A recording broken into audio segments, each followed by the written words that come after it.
Well, it very much proved to be a case of more of the same for financial markets on Monday. Normal service seems to have resumed, with equities rallying nicely across the board. Precious metals gaining ground once again, new record highs for spot gold, and even the dollar strengthening too, as the dollar index continues that bounce that we saw last week off a test of the 50 and 100-day moving averages to the downside.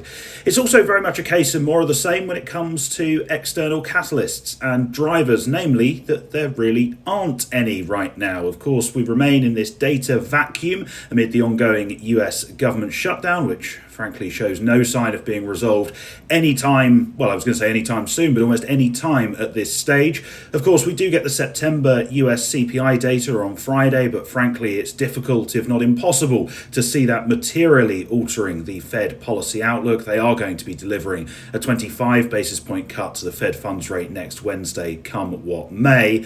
And besides that, there really isn't a lot for markets to get their teeth into at the moment. Of course, we do have a busy week of corporate earnings up ahead. Netflix reporting after the close on Tuesday, Tesla after the close on Wednesday. We also hear from the likes of Intel, IBM and Newmont Mining this week before the Magnificent Seven reporting really kicks into a higher gear next week. And I think that's really the big risk for participants to navigate at this moment in time. Of course, trade tensions continuing to bubble away. Scott Bessent due to meet his Chinese counterpart at some point this week. The base case on that front is that we're seeing just another round of negotiating gambits with this threat of 100% additional tariffs, and that before too long there will be a climb down on both sides and the normality of a US-China trade truce can resume. But for the time being, amid really a lack of anything else of particular interest, markets are just going to continue to take the path of least resistance, and that path of course continues to lead to the upside for equities, where the bull case remains strong and where dips are continued to be viewed